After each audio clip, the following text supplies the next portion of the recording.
recevoir Michel à double titre. Le premier parce que quand on a vécu en France et quand on a milité, ensemble on a partagé aussi des moments très importants autour de ce qu'on appelle les révolutions arabes. Certains n'aiment pas l'appellation, moi je l'assume et je la revendique. C'était l'occasion de débattre, de discuter, de fêter, de célébrer, mais aussi on a été plusieurs visages ici, ont vécu cette période là-bas en France et on a vécu vraiment dans la solidarité, dans le partage et dans le débat. Donc ça c'est le premier titre. Et le deuxième titre qui me rend ému aujourd'hui aussi, c'est de pouvoir faire entendre cette voix sereine, lucide, sur des débats qu'on aborde de façon parfois maladroite là-bas comme ici, et d'une certaine manière, sur ce débat-là, je pense qu'aujourd'hui, on ne peut pas trouver mieux que des camarades de l'UJFP pour venir pouvoir apporter quelque chose, un peu de grain à notre moulin sur ces sujets-là qui ont traversé la société tunisienne depuis un certain temps, depuis la Révolution de plus en plus, à travers un certain nombre de moments. L'écriture de la Constitution, il a été question de la question de la normalisation, du rapport qu'on a à la question palestinienne, qui était un débat assez clivant aussi, et par d'autres moments. Et donc, c'est à ce titre-là que je trouve aujourd'hui très intéressant et opportun que des personnes comme Michel puissent apporter une petite brique à ce débat-là en Tunisie même. Donc, bienvenue. Merci. Je vais te laisser introduire et puis après l'introduction, on va passer la série de films qui sont très récents et donc c'est le prétexte qui va accompagner cette petite conversation, ce petit débat entre nous ce soir. Je pense là. Oui.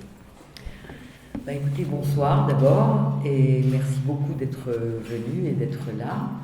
Et merci beaucoup au Centre Rosa Luxembourg et à Natchez, exactement, dissonance de m'accueillir. Et merci beaucoup à Adnan, qui est un ami très cher, de m'avoir propulsé sur ce terrain. Je vais rapidement vous présenter l'association à laquelle j'appartiens, l'Union Juive Française pour la Paix. Et puis vous parler un peu de comment ces clips vidéo comment on a décidé de les faire et un peu comment ils se sont fabriqués.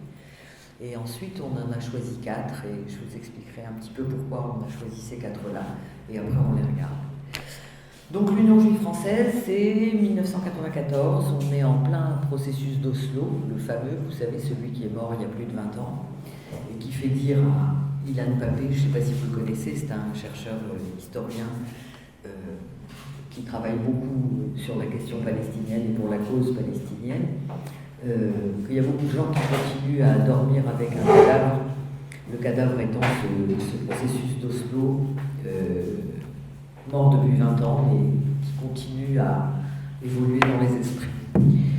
Et à l'époque, comme aujourd'hui d'ailleurs, mais avec l'évolution du fait qu'on n'est plus dans les périodes d'Oslo et qu'on est dans une nouvelle étape politique pour la Palestine et pour le Moyen-Orient tout entier, je dirais, il y avait la volonté pour nous, pour les membres de l'association, d'une parole juive qui arrête d'être récupérée. Récupérée par tous les réseaux sionistes. Et croyez-moi, les réseaux sionistes ne sont pas que juifs en France. Ils vont jusqu'au gouvernement, puisqu'aujourd'hui, vous avez peut-être entendu les dernières déclarations de notre président. Il y a une alliance très très forte avec Israël et il y a une volonté de récupérer tous les juifs de France dans un soutien inconditionnel à Israël. Et tous ceux qui n'acceptaient pas cette récupération de leur existence, finalement, ont rejoint l'UJFP. On n'était pas très nombreux, sûrement pas très nombreux en 1994. On était peu nombreux à la veille du tournant du millénaire. Et puis à partir de 2000, on a commencé à grandir parce que les gens ne supportaient pas d'entendre dire à la télévision les présidents du CRIF et autres. Le CRIF, c'est le soi-disant Conseil représentatif des institutions juives de France, que tous les juifs de France soutenaient, Ariel Sharon et sa politique. Donc on a grandi comme ça.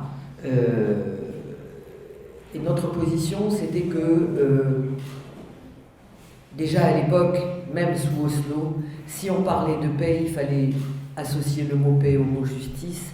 Et pour qu'il y ait justice, il fallait qu'il y ait la reconnaissance de tous les droits du peuple palestinien. Et je dis bien tous les droits du peuple palestinien. Et nous, on considérait, et on considère toujours, que les valeurs de justice et d'égalité doivent s'appliquer sur le territoire palestinien, comme elles sont censées s'appliquer partout dans le monde. Je vais parler brièvement raconter un petit épisode. En début 2002, en février 2002, nous avons fait une première mission politique en Israël-Palestine avec une mission judéo-arabe, avec des militants de l'ATMF, l'Association des travailleurs maghrébins de France. On est parti à 10 juifs et 10 marocains. Dans les juifs, il y avait aussi des marocains d'ailleurs, dont moi par exemple. En Palestine, et c'était important pour nous de faire des missions judéo-arabes ou arabo-juives, dans le sens que vous voulez. Parce qu'au fond, le début des années 2000, c'était la version néoconservatrice qui s'imposait et le début de ce soi-disant clivage, cette ligne de séparation dans le monde entre l'Occident et l'islam. Et nous, on avait une autre position. On considérait que la vraie ligne de partage, elle ne passait pas entre l'Occident et l'islam, elle passait entre le droit et le déni du droit. Et que quand on met la ligne de séparation dans le monde entre ceux qui veulent défendre le droit et ceux qui veulent dénier le droit, alors les juifs et les arabes, les juifs et les musulmans, on peut être du même côté. C'était un peu ça la position qui nous portait et qui nous porte jusqu'à aujourd'hui.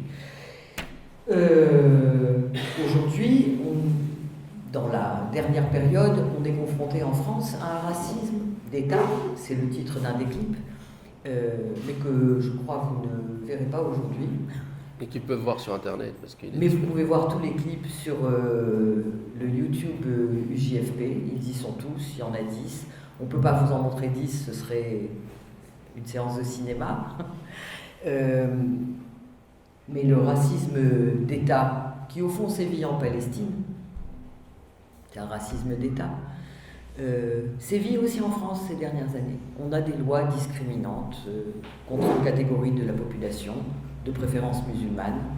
On a un racisme virulent et violent comme on n'avait jamais vu en France contre les Roms, qui sont à peine 30 000 en France, mais dont on veut faire un problème d'État majeur, alors que c'est faux. Donc on a été amené à s'investir d'une certaine manière contre le racisme, et là-bas, en Palestine, et en France, là où nous vivons. Parce que pour nous, les valeurs de justice et d'égalité sont les mêmes là-bas, comme ici et comme partout, quoi.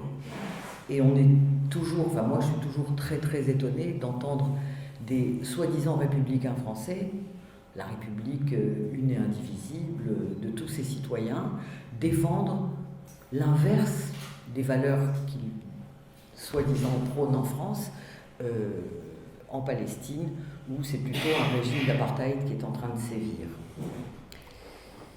Au départ, maintenant je passe au clip pour vous présenter un petit peu comment on est arrivé à ces clips vidéo. On est passé par un bouquin qu'on a sorti l'an dernier qui s'appelle « Une parole juive contre le racisme », qui était un peu ciblé lycée-collège, qui voulait nous faire entrer dans les lycées et les collèges pour porter notre point de vue sur le racisme, qui ressemble un peu à ce que je viens d'expliquer d'ailleurs.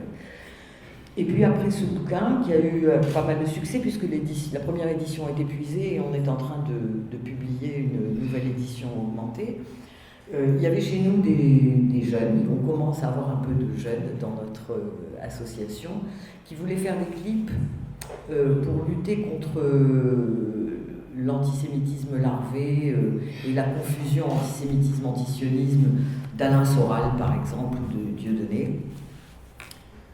Et puis on a commencé à travailler dans cette direction et franchement on se débrouillait pas très bien. On ne voyait pas très bien comment on allait faire d'équipe vidéo. Nous on n'est pas des vidéastes, on n'est pas des cinéastes, on ne savait pas écrire de scénario.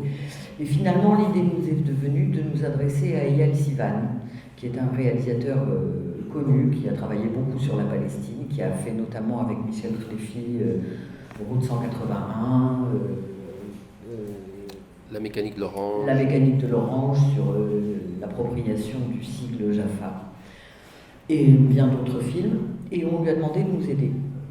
Et c'est lui qui a parti. On lui a demandé de nous aider aussi parce qu'il nous connaît très bien et que nous partageons les mêmes idées.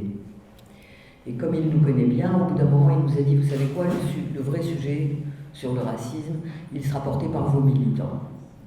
On va faire des clips sur vous-même, au fond. Vous allez raconter qui vous êtes et pourquoi vous voulez parler en tant que juif. Vous allez expliquer, à partir de vos parcours singuliers, comment vous arrivez à un militantisme contre le racisme et pour la Palestine. Et ce sera ça les clips vidéo. On a donc sélectionné une dizaine de thèmes ensemble. On a décidé qu'on allait s'adresser à une soixantaine de nos militants. On est à peu près 400 en France, ce qui est une petite association, mais si on pense au judaïsme laïque français, on est la plus grande association du judaïsme laïque français, parce que le judaïsme laïque français est très peu organisé. Il y a très peu d'organisations juives non religieuses ou non communautaires. Donc dans cette catégorie-là, nous sommes relativement importants. Nous sommes adressés à 60 de nos militants, parce que nous avons des adhérents qui sont réguliers, qui nous soutiennent, qui renouvellent leurs adhésions, mais qu'on ne connaît pas forcément. Et nous, on voulait des militants qui aient pratiqué sur le terrain leurs idées. Et nous leur avons proposé de répondre à un questionnaire, d'abord par écrit, pour les aider à élaborer un petit peu leurs réflexions. Et puis, ils ont été filmés. 35 de ces 60 personnes étaient volontaires. Ils ont été filmés 30 minutes chacun. Ça fait beaucoup de minutes. 30 minutes fois 35, je ne sais pas compter, mais toi tu sais. C'est pas la peine de les compter. Voilà. Et à partir de là, Eyal s'est mis au travail et a fait les montages sur ces paroles-là, répartis sur 10 clips. Les 10 clips, c'est Qui sommes-nous ? C'est le premier que vous allez voir, où au fond, chacun d'entre nous explique un petit peu qu'est-ce qui l'a amené personnellement dans son parcours à militer pour la Palestine et à militer pour les valeurs que nous défendons. Et puis, il y a des clips qui parlent du racisme, parfois plus orientés vers la France, mais pas seulement. On y retrouve... Le racisme est une chose malheureusement très partagée, donc on y retrouve aussi des aspects qui traitent de la Palestine, parce qu'on ne peut pas se couper en deux, et quand on milite, c'est le même terrain. Le terrain du racisme, il circule. Et on y retrouve aussi des... Alors, vous verrez l'un de ces clips-là, c'est Racisme et colonialisme. Et puis, on parle aussi, évidemment, de questions antisémitisme, antisionisme. C'est un des clips aussi qu'on a choisi de vous montrer, parce que c'est un sujet extrêmement chaud, internationalement, je dirais aujourd'hui, notamment pour lutter contre BDS. Nos adversaires, c'est l'outil de lutte qu'ils ont contre BDS. La campagne boycott des investissements, sanctions contre Israël. Et le dernier clip que nous vous montrerons, c'est comment lutter contre le racisme. Voilà, je veux juste attirer votre attention sur le générique qui va très vite. Vous y verrez dedans une image qui passe très très vite, c'est celle d'un château d'eau, avec marqué dessus UJFP, qui est notre sigle, Union Juive Française pour la Paix. Ce château d'eau, il est situé dans un petit village de Gaza, où des militants à nous sont allés il y a 2 ans, et je crois même l'an dernier d'ailleurs, et le château d'eau avait été bousillé par l'armée, etc. Ils n'arrivaient pas à le remplacer, et nos militants nous ont dit on peut faire quelque chose là, et on a fait des appels à dons, etc. Et quand les amis de Gaza ont construit leur château d'eau, ils ont mis notre sigle dessus, et on a été super touchés et super émus, parce qu'on pense que la vraie voie de la paix, elle passe par là, par la solidarité et la justice. Je vous remercie, et on va regarder le clip.